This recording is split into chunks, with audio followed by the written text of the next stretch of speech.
Greetings, everyone, and welcome to another episode of, I guess this is just one of those lives. Randomly, I'm here with Dave, Hello.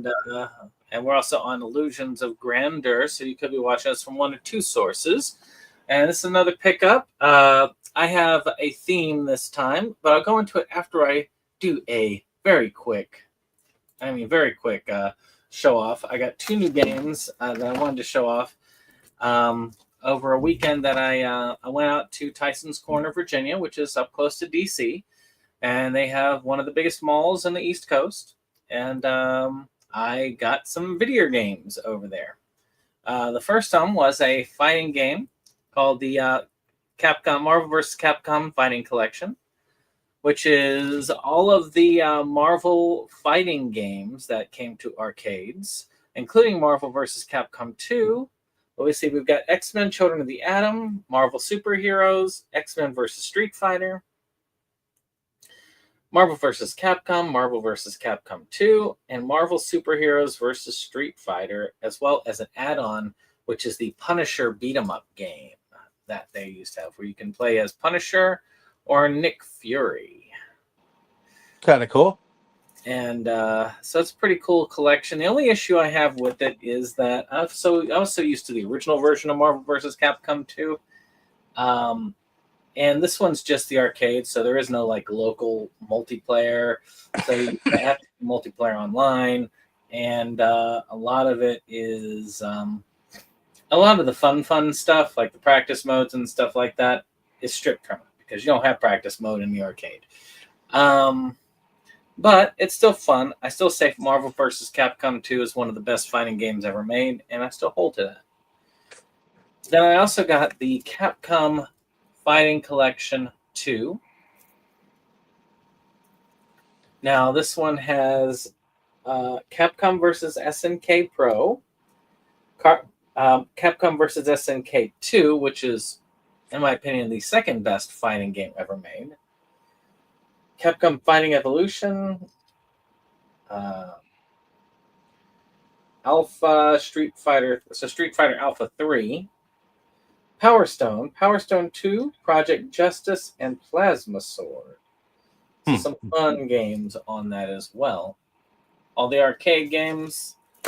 One of these days I'm just going to get in, get good again, and just enjoy fighting my way through. I played a little bit of the Marvel vs. one, and it's a fun. Okay. So this time around, I just said, I have a bunch of pickups that are shows I used to watch when I was growing up as a kid, or stuff that's related to that.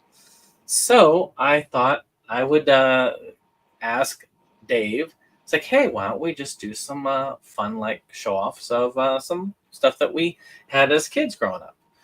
I've got a bunch of pickups. He's got some stuff, and I thought it would be fun. So why don't we start? I'll start off with you, Dave, since I showed off my games. Well, first off, before I get into the shows, you had a couple of games to show. Well, I actually picked up two more games since last time, so I figured I'd show them off while we're at it too. So I got Nino Kunai, Wrath of the White Witch remastered, and its sequel, Revenant Kingdom.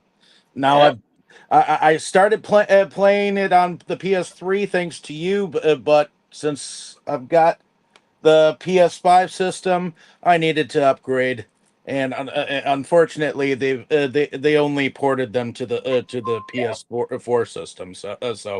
And supposedly in 2 days, I'm going to have the Shenmue collection. So 1, 2, and 3 of those, the 1 and 2 remaster, it's on its way from New Jersey. So I tried replaying it on those collections, but Shenmue is one of those that it's hard. It doesn't hold up as well. It's one of those that if you played it at the time, it was amazing because it showed the peaks of what the Dreamcast could do. But nowadays, there are other games that basically run that system. The most popular of which are called Yakuza, and they perfected that stuff. But yeah, I understand that. and I'm just going to show one more getting into the TV shows so that I can pass it on over to you, so we can start this baby of a video. I picked up He-Man, Masters of the Universe, the original. Good Uh, series. uh, Picked it up probably a year ago. I think I paid 25 for it, so that's not bad. Yeah, Used. So you know what's funny is I just showed those off with Jake recently. The He-Man and She-Ra sets both have the exact same bonus features. I imagine so. But it does have the stuff like the Christmas special where She-Ra debuted. So it's kind of cool to have that as well. So not a problem on that. All right. Alrighty, heading over to you.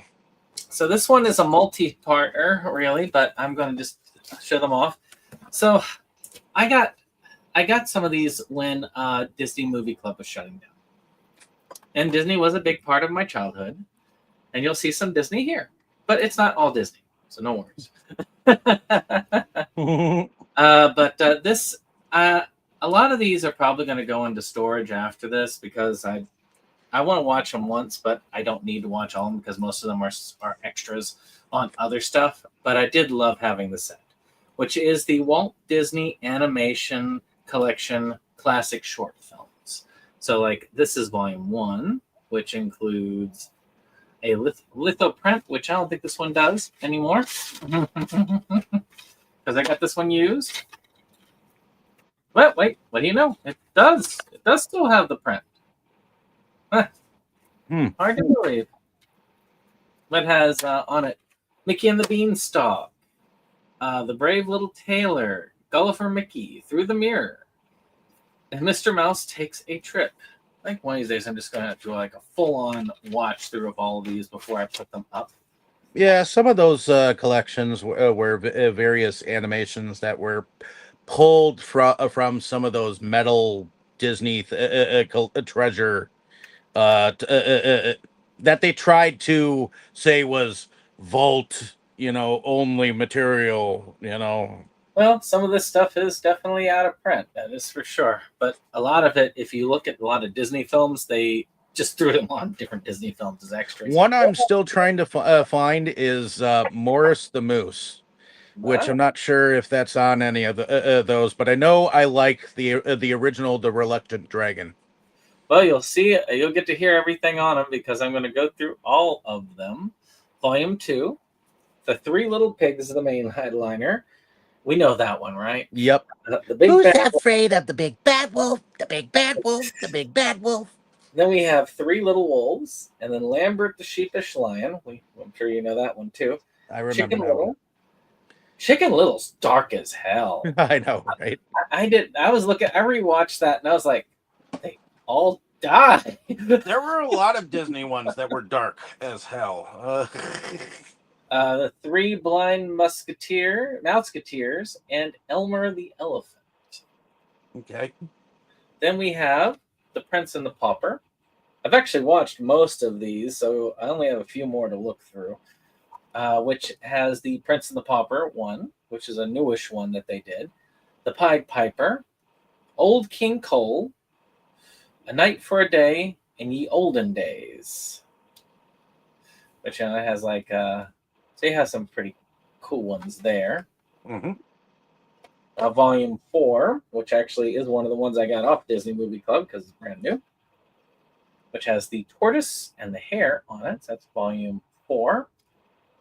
It is The Tortoise and the Hare, Babes in the Woods, The Saga of the Windwagon Smith, The Goddess of Spring, Toby Tortoise Returns, and Paul Bunyan. So kind of cool. Then we have number 5,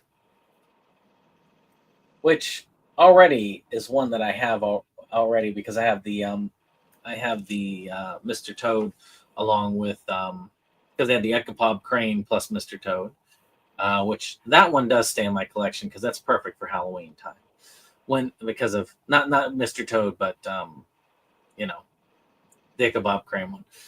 but has Wind in the Willows, The Ugly Duckling, The Robber Kittens, Grasshopper and the Ants, The Wise Little Hen, which is one of the early appearances of Donald Duck, by the way, and The Golden Touch, which is, of course, the King Midas tale. Then here's one you were talking about, The Reluctant Dragon, which has, well, The Reluctant Dragon, Goliath 2, Ferdinand the Bull, which has its own animated movie, and Johnny Appleseed. So some fun ones there. Actually, Johnny Appleseed is also in the Legends collection, which I do have, American Legends collection. Then one more, which you all know from because we covered it during the winter, which is Mickey's Christmas Carol, which I have multiple times. It has Mickey's Christmas Carol, Pluto's Christmas Tree, The Small One, and Santa's Workshop. So all 8 of these volumes I have, which is one of the reasons why I'm debating whether to put them on my main shelf or not, because that's a lot of space right there. Especially for stuff that I already have in my collection strewn throughout. Okay.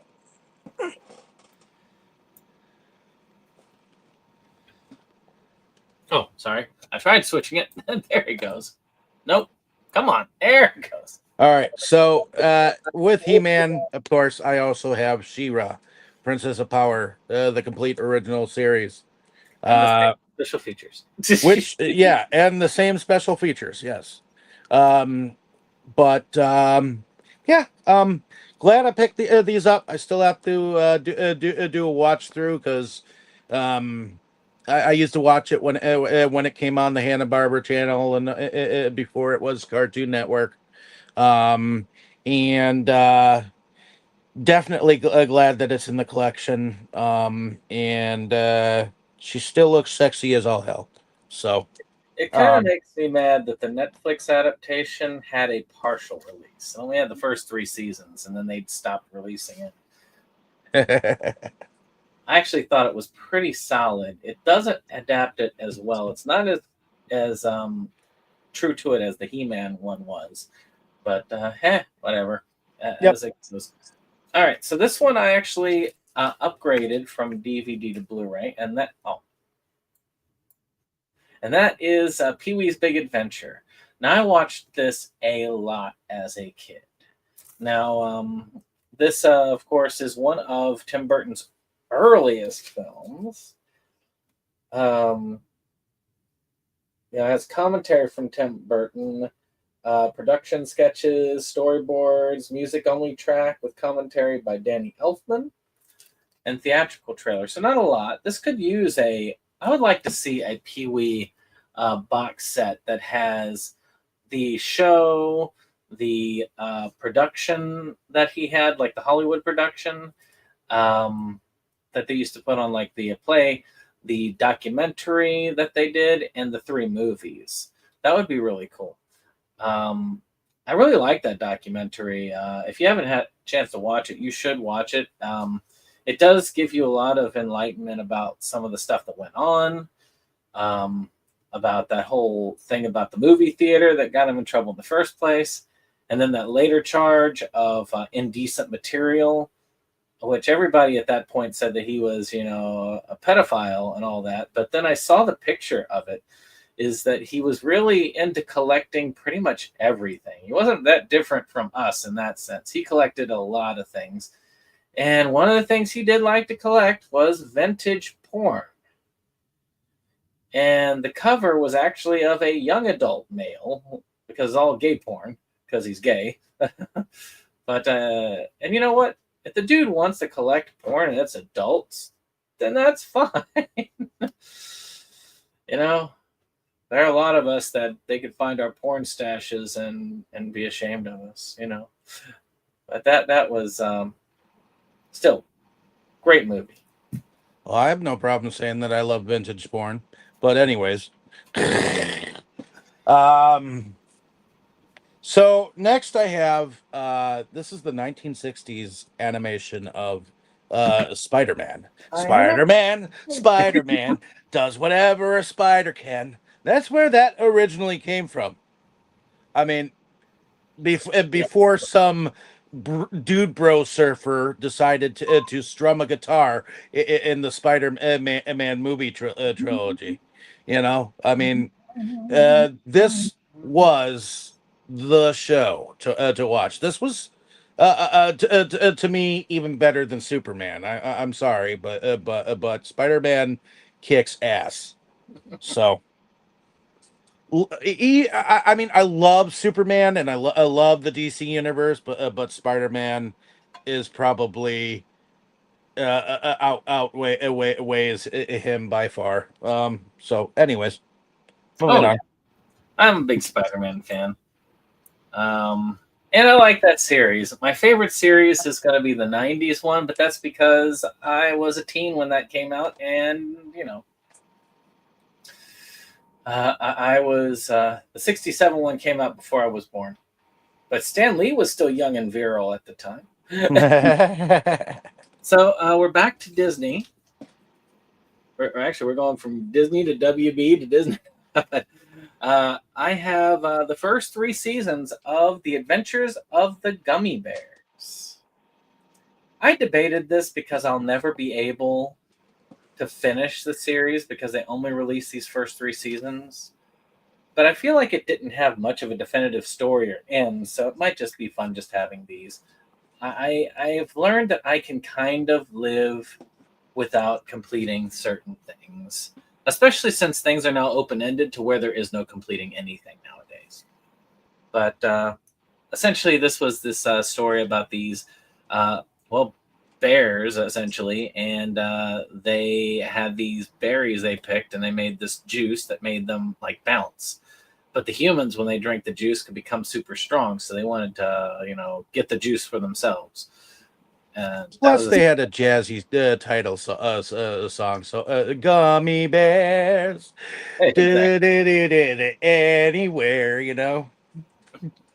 So, next we have okay.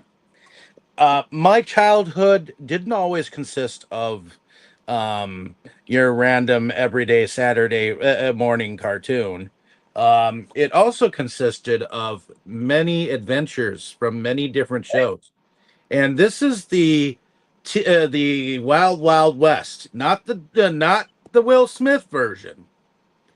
Even though I didn't mind that one, I know a lot of people didn't like that one. I like it for various reasons.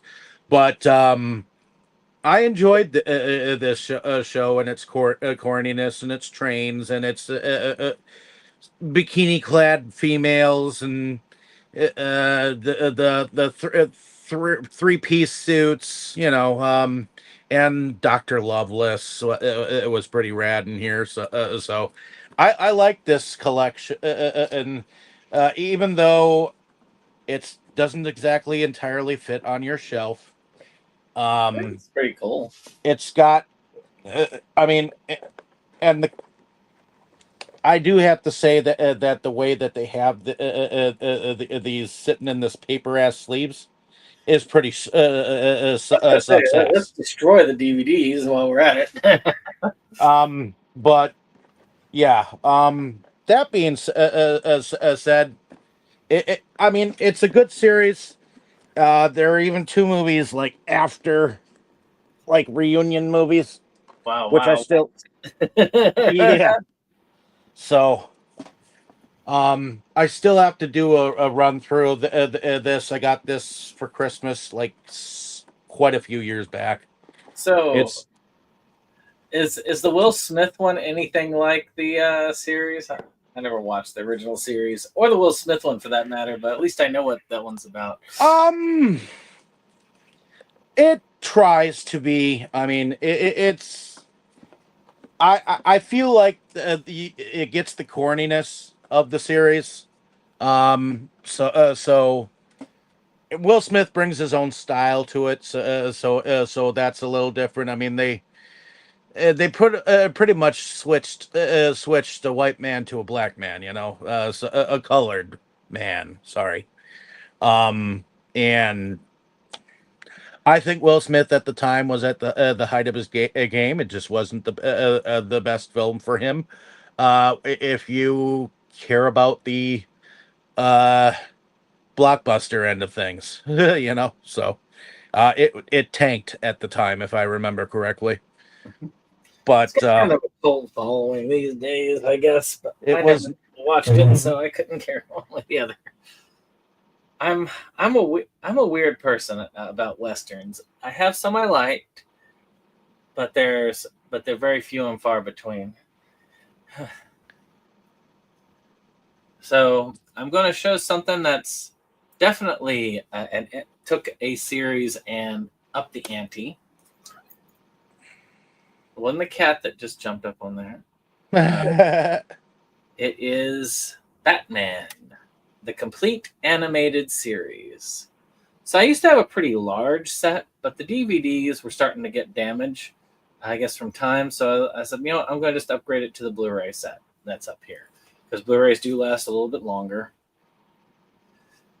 And it's a little bit less room than the other one took up. I think I still have it sitting somewhere as a nice little display item, but it does have all of the major series. It also has the animated films Mask of the Phantasm and Batman and Mr. Freeze Sub-Zero, which I have 2 of each copy, because I also have that Batman animated sets. But it also has all 109 action-packed episodes and 12 commentaries. Now, this one also introduced my favorite Joker, the Mark Hamill Joker. To me, people say, well, who's your favorite Joker? And, of course, Jake's first answer would be, well, Dark Knight Joker. There's no ifs, ands, or buts. My answer is always Mark Hamill Joker. To me, he's one of the best. I'd like to see him actually play a live-action Joker, but he had said that when Kevin Conroy died, that was it. But I thought that one did very well. It kind of went off the rails a little bit towards the end, but as far as the series goes, it was really good and still holds up to this day. Did you watch that one as a kid, Dave? I did, but I watched this more. I watched this more. I'm sorry, but I watched the live action 1960s leotard Shakespeare Batman. I loved the fact that they kept it comic book style with the pow, zing, zang, boom, bang. And I love especially if you're used to the initial enemy cast, like you've got the Riddler and the Catwoman and Penguin and the Joker. Well, to me, the Joker for the longest time to me was Caesar Romeo. So if you were, I watched a lot of reruns of a lot of different TV shows, from Hogan's Heroes to Maverick to you name it, whatever was up. Bonanza, it was a big one. My dad was into a lot of westerns, so I ended up having to grow a love of westerns from a Western Hemisphere.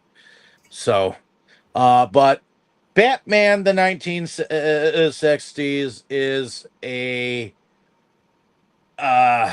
interesting mix of various adventures, and the fact that I think that even the 2 playing the title characters, I think they had fun with the innuendos that they had to work with, and some of them were actually corny, but corny in a good way. I mean, it's what started kind of it all. Well, actually, no, it is what brought Batman into the mainstream, even though In a good way. too many serials before this. There was one from the 1930s, and there was one from the 1940s before this. Early serials, like I have one of them sitting somewhere. But yeah, I still have that set myself. I thought about upgrading to the Blu-ray because one of the episodes is kind of damaged on mine, but I need to eventually. You know what's funny is in Batman, the Batman Arkham trilogy, Arkham Knight, the third game. Yeah. There's actually a costume you can wear. You can wear a lot of the costumes from the movies, including like the Keaton and all that. One of the options is actually 60s Batman. So I actually went through most of the game. I never beat it. I have to get back to it. And played most of the game as 60s Batman. So, something fun that you can do when you get to it. So, I watched, in my early years, we had a black and white TV and the three main channels. I admit. And like up until about 6 or 7. Around 6 or 7, my father actually got like paid fairly well, so we upgraded to a color TV and a satellite dish. I was able to get Nickelodeon for the first time. So I did do a lot of Nickelodeon and some Disney while Disney was free. Once they started asking for pay for the satellite one, I stopped. But one of the things I watched on Nickelodeon that I liked, and one of Kim's favorite shows, was Clarissa Explains It All. Now, this is, of course, a bootleg, if you can't tell by the cheap quality. But at least I've got the shows on a physical format. Well, that should probably have Clarissa Explains It All and Ferguson Explains It All, too. But it was a fun little... I liked it a lot. What's weird is that she was really into a group that I got into myself later without any realization that this was the group that she was listening to the whole time. She was big into They Might Be Giants, and I got into They Might Be Giants in high school, so it's kind of funny how that worked. Well, what's funny is that Melissa Joan Hart, she eventually became a director, and she directed the remake of The Watchers in the Woods, if I remember correctly. So that is, even though I know a lot of people were making fun of her because of it, or whatnot, or at the time, I still thought that was an achievement. And this is not too bad. It's like you got this kind of early teen girl and her adventures in her room, and that's one of my wife's favorite when she was growing up. Okay, so next, I got to talk about one of America's sweethearts.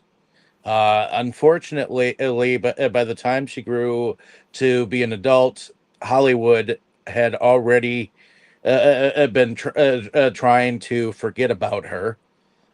This is Little Miss Shirley Temple. I need to get a Shirley Temple collection. My grandmother loved Shirley Temple, but I have this has a ton of her stuff. We got Baby Take a Bow, The Bluebird, which honestly, that one on the collection, The Bluebird, I have various other versions of the Bluebird. Bird. It's about the Bluebird of happiness. But Bright Eyes. We got Captain January, Curly Top, Dimples, Heidi, Just Around the Corner, The Little Colonel, Little Miss Broadway, The Little Princess, which was one that was on many times. The Littlest Rebel, I remember that one being on. Rebecca Sunnybrook, Stand Up and Cheer. Stowaway, I remember well. Susanna of the Mounties, Wee Willie Winky, and Young People. But I remember when she started out in short films with the Little Rascals, a little bit. I remember Kids in Africa and Pardon My Pups, some of those. So this is a huge Shirley Temple collection. If you don't have it, you should get it because she is damn cute. I just wish list that one so I would have it. Someone got in there. Fluffy Gamer. Yo, yo, yo. That is great seeing you. Actually, there's probably a couple of these that would be worth something on the find. I've been really enjoying. If you haven't checked out his channel, you should. He is quite a collector himself. and he goes and he finds some pretty cool scores out in Texas. I feel like I've gotten behind on everybody's videos that I watch because I'm always like 3 or 4 weeks or months behind because I try to watch every channel I can.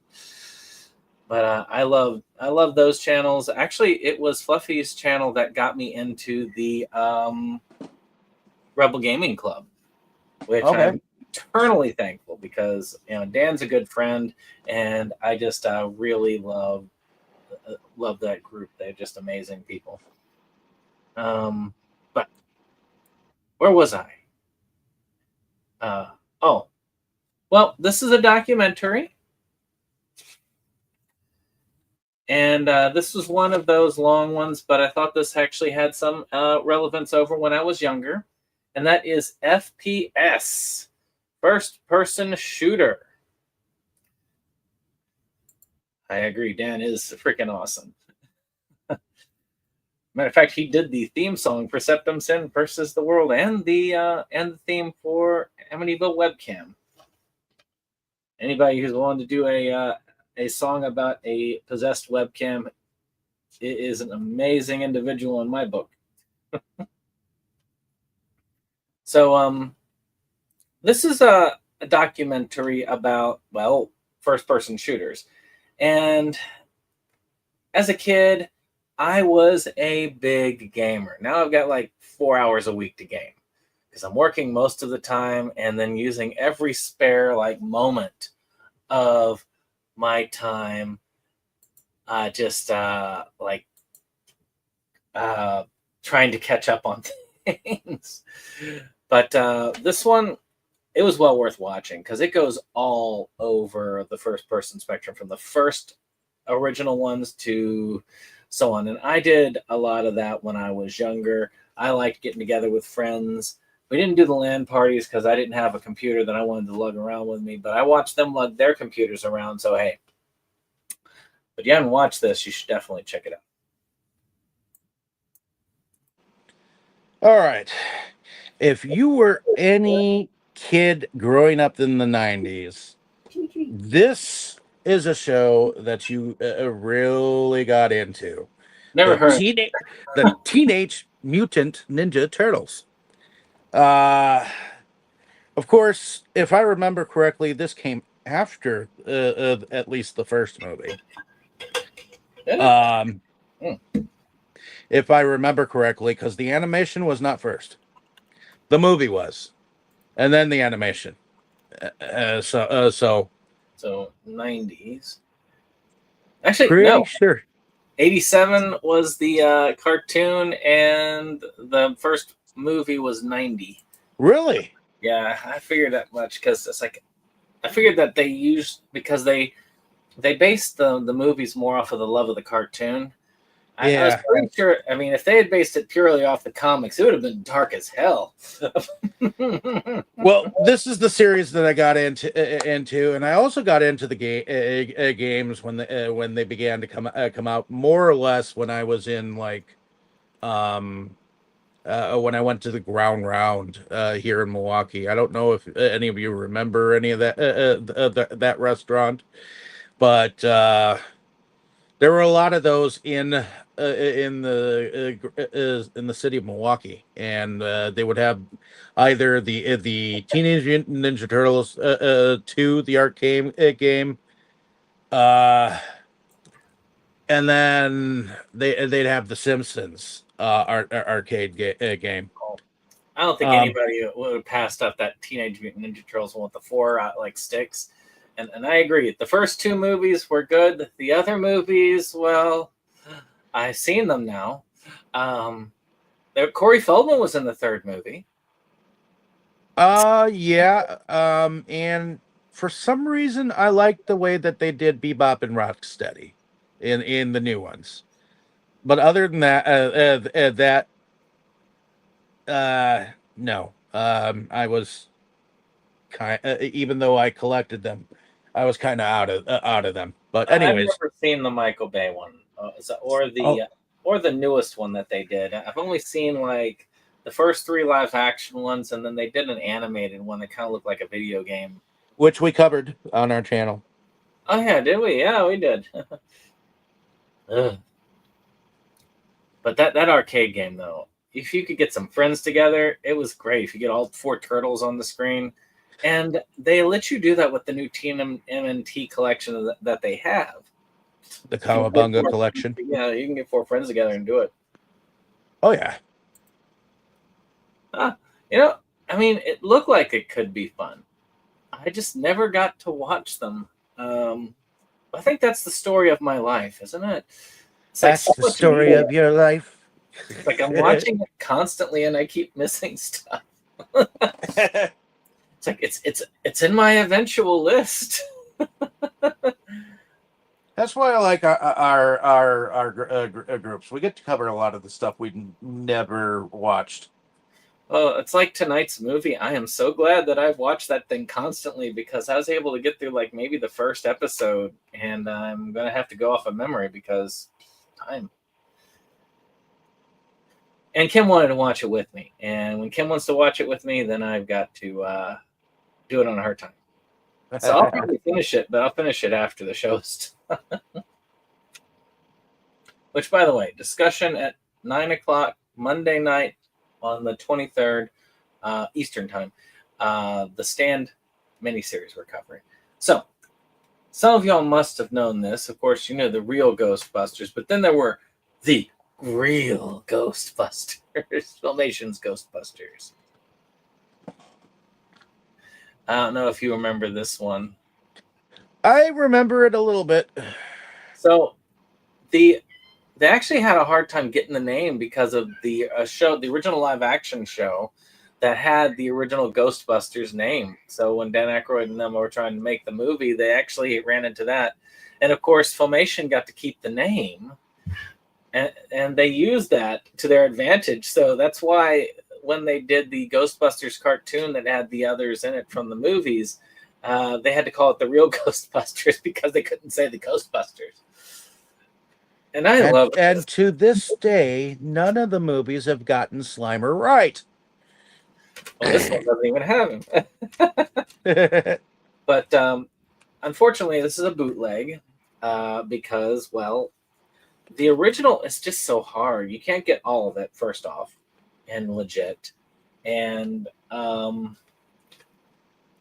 then that's out there is just so expensive. And I just do not have the money to get those. But if you find them out in the wild, they're worth a pretty penny. They're worth quite a pretty penny. So that is one of those that I would love to catch one of these days. Alrighty, next, everybody knows these guys. They have shown up on many different things. We've got the Looney Tunes. Never heard of them. This is the Looney Tunes Golden Collection, and this has so many shorts on it. That let's see, says right here. Let me look. Says it's got 375 classic theatrical shorts, uncut and remastered, over 36 hours of zaniness, plus over 25 hours of special features. I've got the Bugs Bunny one, but I'll admit they're re-releasing those on Blu-ray. I mean, on Blu-ray and 4K, which is good because HBO pulled a BS move and knocked them off of their streaming, which is like, what the heck, man? This is why you get them on physical, because if there's something you really, really like and that you're going to watch over and over again, no, don't collect like me. This is or Dave. This is a sickness here. But if there's something that you really love to watch and you want to watch it over and over again, if you can get it on physical, you best do so just in case, because it could disappear.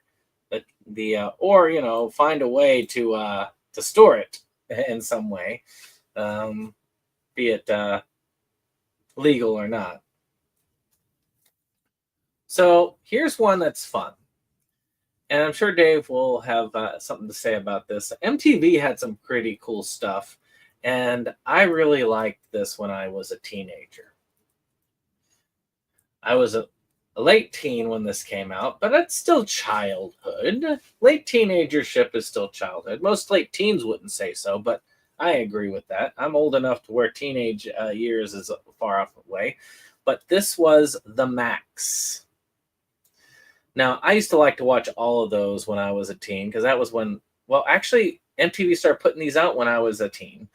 And I loved the Image comics and the art style and just the weirdness of it all. So this was just fun. I really enjoyed the show. I wish it got more than one season. The Max comics were also cool. They went to odd places, and I just liked odd stuff. Still do. So, it works for me. Alrighty. So along with I know I also have the Batman animated series, because I did watch that when I was a kid. But another thing, I agree with what he says there. yeah, and they still did in between short films during movies too, from time to time. But the Super Friends Wow. was another series of shorts and television series that was on, that involved Batman and Superman and Wonder Woman, and that was also fairly early in animation history. So Yeah, that was definitely something I watched as a kid. And Spider-Man and His Amazing Friends. Yep. I used to watch those back to back. So I have the first 3 seasons of the Muppet Show on DVD that were officially released. But because of rights issues, the Muppet Show could not be released on physical for season 4 and 5. Well, so I got bootlegs of season 4 and 5. I hate that I had to do that because, again, the Muppet Show is an awesome show. And the Muppets are just awesome in general. And I enjoy them to the point where I think the Muppets are one of those that holds up to this day, that adults can watch it and have fun. Kids can watch them and have fun. And the shows really had a good mix of humor. Jim Henson was still very much involved during that point. And it is sad that rights, mainly music rights, had kept these unavailable. So I'm just glad to have it so I can say I have the complete series, because it's worth having. alrighty. The next thing that I have is kind of a not sure if it's rare or anything like that, but I used to watch it.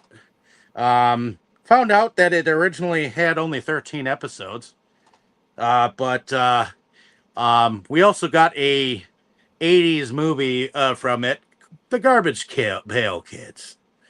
I watched it at the time when it was out. It's cute. Ah, yes, that was a cute card. Actually, I used to collect the cards. I don't know if you did, but I did when I was a kid. I'm not sure about the cards. I remember seeing them. Then there was that horrible movie, but I hold it deep in my heart. But so this one's just a documentary, but it's a documentary about He-Man called The Power of Grayskull, the definitive history of He-Man and the Masters of the Universe. So I guess that kind of goes along with your He-Man pickup at the beginning. Yeah, it kind of does. So it kind of goes into the details about it, about the toys, which you can't talk about He-Man without talking about the toys. It's just how it is. I've got that same documentary somewhere, and if you wanted to have picked it up, it was at Dollar Tree for many, many years. I think that's where I got it. Garbage Pail Kids does not hold up these days. I think there is definitely. I think Dane once said on our channel once about nostalgia goggles, eating it up.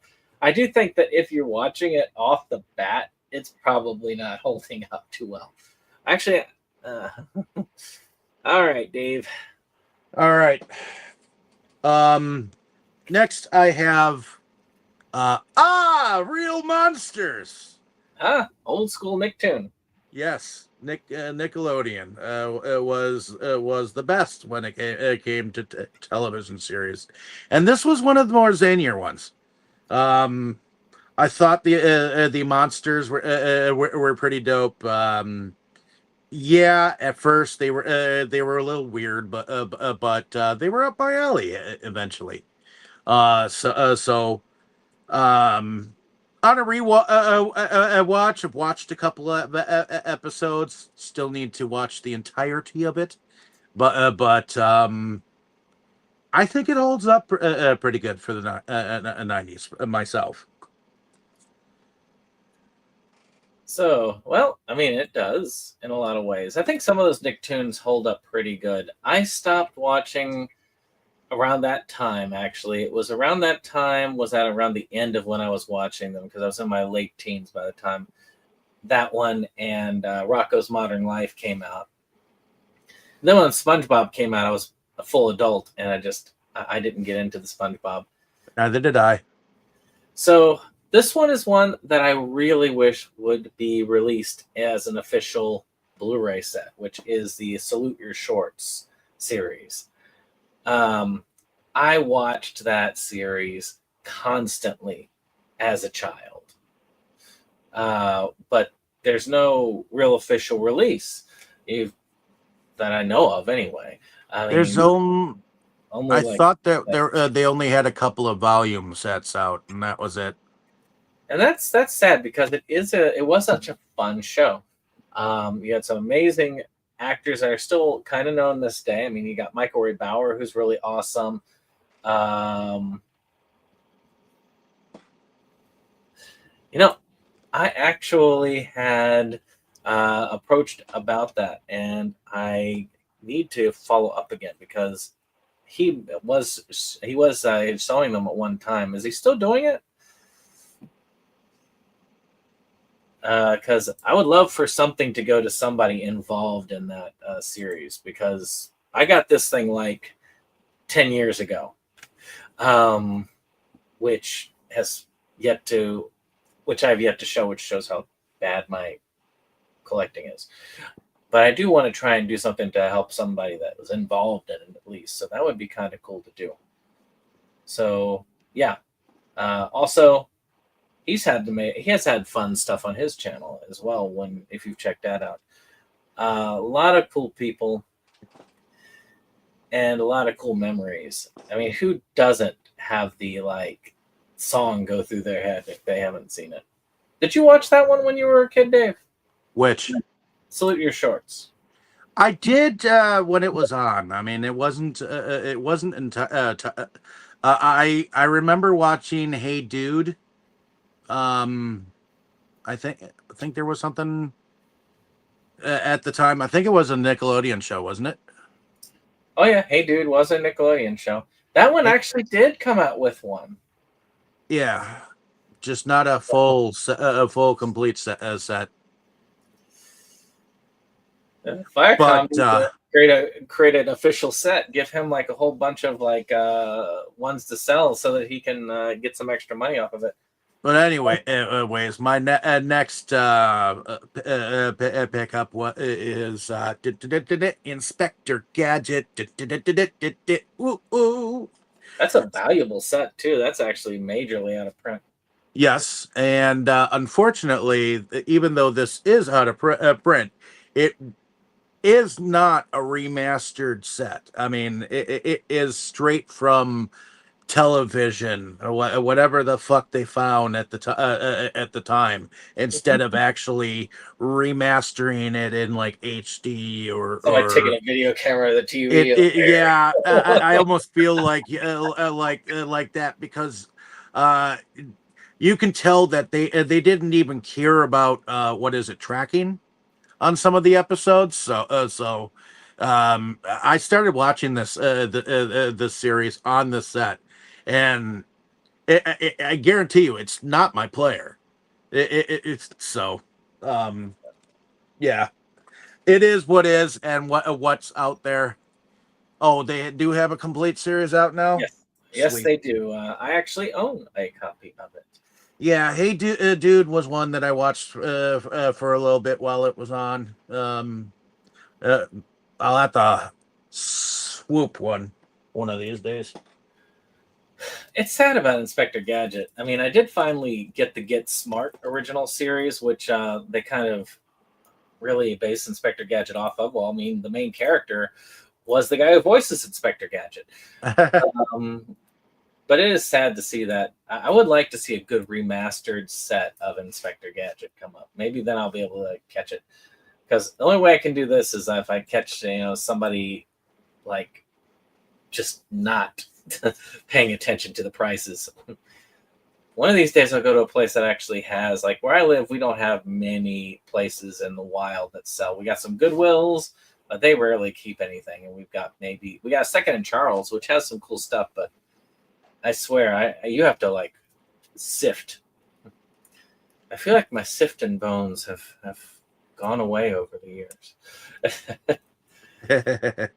But this one is one I picked up off of Vinegar Syndrome. Slopes, a Game Room, Sega: The Complete History, Volume 1. I don't know much about this guy. This is a YouTuber, I think it is. But I am curious about it. I mean, Gaming Historian has his own, so maybe this is also. But, I thought it looked pretty cool. It was pretty cheap on a Vinegar Syndrome sale. And Sega was a huge influence over, culture when I was a kid. Teenager. And, then was it Sega? What was it? Genesis does what Nintendo don't was the thing that they used to do. I don't know if you remember that, like the Nintendo versus Sega. I remember that. So I can't really say that I was a Sega kid. Was it Game Genie that came out on the Sega Genesis or whatever? Both actually got Game Genie. The Nintendo tried to destroy it, but that's one of the big legal battles they lost. All right, so next, these are not. I don't think we have a Blu-ray set of this guy, and I will give you a clue. Old school. Woody Woodpecker, the collections, volumes 1 and 2. There are 75 theatrical cartoons a piece on each. So that's a lot to have on DVD, and it's got a lot of behind the scenes and rare vintage bonus features and whatnot. So it's kind of stacked as far as things go, and I remember these being out of print or whatnot, and then I finally had them show up in like one of my used places for $10 a piece. So, well, I'm getting to my last two. So let's see here. Well, the first one I think you would be appreciative of, which finally got the Toxic Crusaders movie. Okay. And I had to upgrade because I got this Toxic Avenger set, which had all the movies and the cartoon. But the cartoon was loose in the thing, so the cartoon was so scratched up, it wouldn't play. So I had to go ahead and get the cartoon elsewise. But I did separate them out, so I still got the movies, and I still haven't watched those yet. But I got the Toxic Crusaders. They actually did up that to Blu-ray, which had the entirety of it. I have never seen the Toxic Crusader movie. Well, all it is just a shortened version of the episodes. To be fair. Well, I'm talking about the original Toxic Crusader. Was it Toxic Crusader? Yeah, Toxic.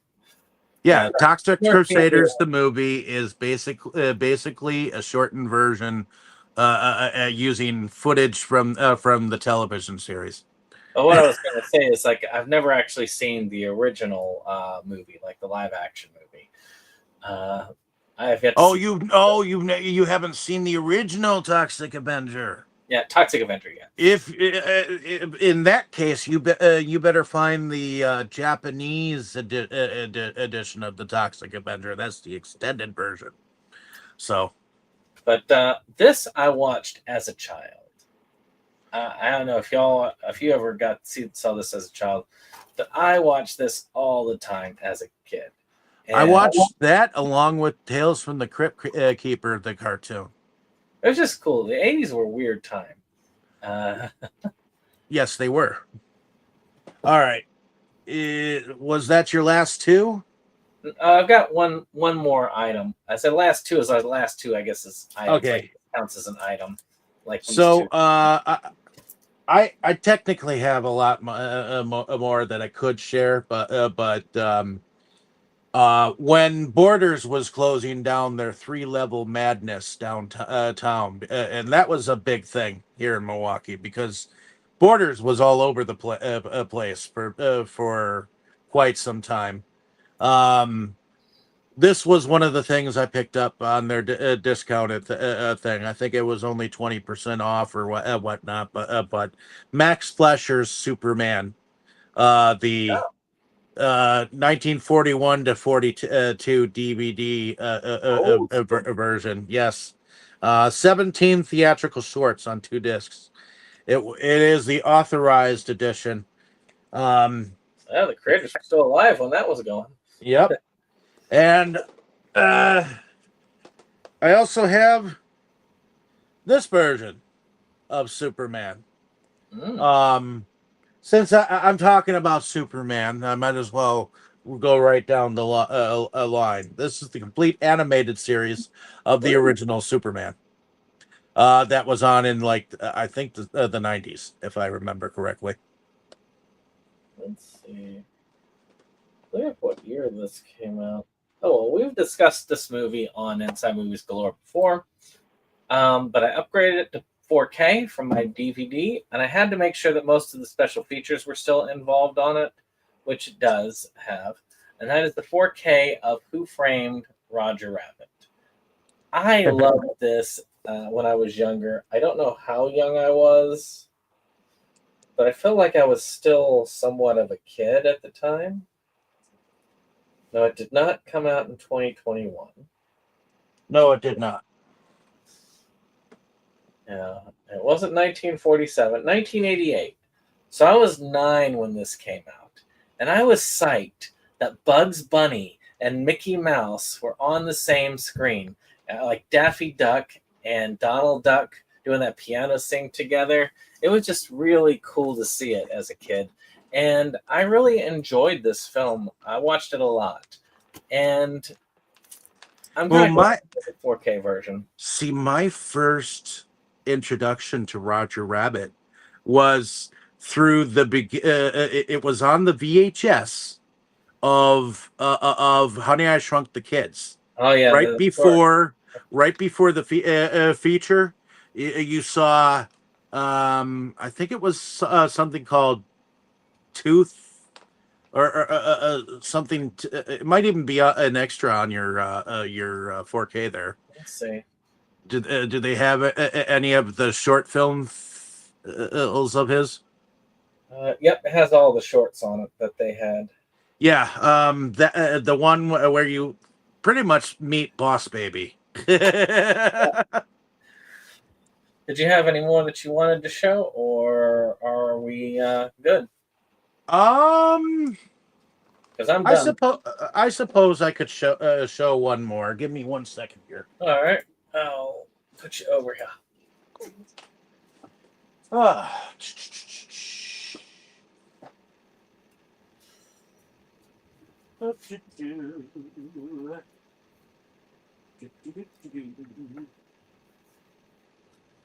Don't follow me.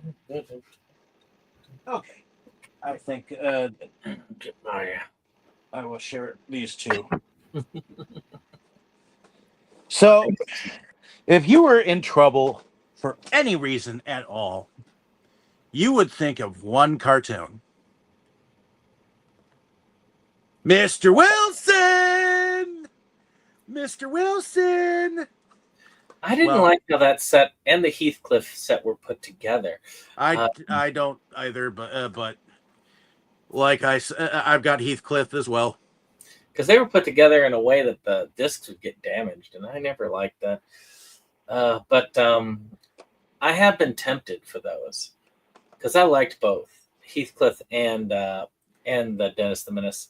I do have the original live action one, like the black and white live action one, because Shout Factory put those on sale a while back, and I'm glad because that's the one I associate the most as a kid. Oh, the initial live action television series. Yeah, I remember that too, because that was going on around the same time as Andy Griffith's show and Lassie and all that jazz. But I'm not sure why they I don't see Dennis the Menace on like the Me TV channels or whatnot. I don't understand why. More reason to keep the ones that we have. But so we've had some fun on this one tonight. Of course, I've got to get myself showered because I exercised, but I exercised out in the freaking 100-degree sun out there. Yeah, I sweat through everything.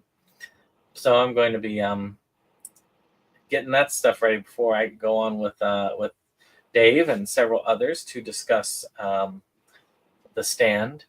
It's actually kind of funny because I've only watched one of the episodes to prepare. I've also watched this. I've watched it a lot as a from teenage, and I actually watched it not long ago either. So that's kind of good. But I've also I recently finished rereading the book, and that was less than about a couple weeks ago. I just finished rereading the book. So okay, so you actually will have knowledge on the book itself. I've read at least half of the book, if anything. the book is interesting, but it's quite different than any of the iterations that I've seen. I haven't seen the new one. I haven't seen the new one they put together. Don't. But the as far as that's concerned, that was back when the Depp and Amber Heard trial was going on. You had a bunch of people say support women, support Amber Heard in this, and then you had people saying don't support her, she's an abuser, and all this stuff. And I'm just like, I want to stay out of this whole thing. So I don't like watching anything during a time when it's highly political. That's why I waited a good year before I watched Ghostbusters, the all-female Ghostbusters one. Yeah. Because I wanted to watch it at a point where I could actually say my opinion of it and have it not be tainted by people going, ew, it's got girls in it, or people are just, or other people going, I believe it's people perfect, were saying, it's got girls in it, you know. It's got too much feminism, all that jazz, yeah. But in the end, I remember my actual opinion of it was identical to a couple others that watched it later on. It's like, I have a real bad experience with the Ghostbusters, mainly because I went to see that particular film on one of those screening things, and the Black Lives Matter group marched into the theater and acted like they were going to pull out some guns. And the police were trying to shove them out the theater, and Tammy was getting all nervous. which is weird because that one you'd think that would be one where you would have people big in supporting. Oh, they were basically all dressed up like Black Panther. Well, I mean, everybody. That's the problem with certain groups. It's certain groups are disjointed. They don't have a singular message. But but politically, I didn't hate the movie like other people did. I didn't love the movie like other people did. I thought the movie was okay. A lot of the jokes didn't land. There were way too many dick and fart jokes. I didn't realize how immature the humor was in that movie. I thought that when they're trying to hold up the movie, it's like, this is a women's lib movie. It's great. It's like, no, it's not. It is probably one of the most immature movies I've seen with humor. I thought that the character of the one character person of color in it, her character was almost a racial stereotype, which I disliked. I felt like you could have done better. They should have made her as one of the main doctors, one of the main like groups of them. Make the crazy one the street lady. Actually, that would have gone very well. She's a crazy street lady. I think it's Leslie Jones. She has really good acting ability. Yeah. She could have played a doctor and somebody who is a teacher very well. So I don't know. I felt like that one. I felt like if it didn't have the politics lined up to it, and I really blame the He-Man Woman Haters Club people for stoking those fires. I do too. Because if they hadn't been yelling about it, it would have just crashed and burned and move on. I think the only thing I got out of it was the female Egon. I think her character was badass. But other than that, the film was okay. Well, I thought that the guy who played the secretary, and I can't think of his name, I think was it Chris Evans? I think Chris Evans did an amazing job of playing a himbo character, and he was hilarious. He got probably the most legitimate laughs out of me for the whole movie. I don't know why. But actually, the movie was almost a shot at nerds, because they basically beat a basically incel nerd guy who was their main villain. So, but with that being said, I hope y'all have enjoyed this. If you did, hit that like button, hit that subscribe, and share. And hey, if you can, let's talk. Some people we've talked about online, Fluffy Gamer. Oh yeah, subscribe to that channel if you like this kind of stuff. Definitely subscribe to his. Michael Ray Bauer. You should check out his stuff. What movie won? Lots of people in the credits. Look down below. We've got a lot of links. So, check it out. And we'll see you on the next one. Bye-bye. Bye-bye.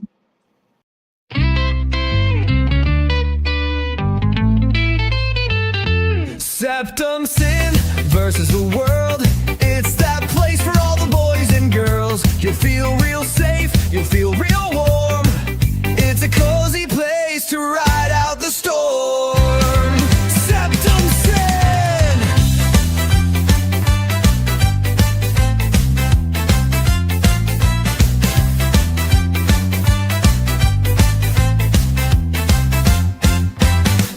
SeptumSin and his best boy Jake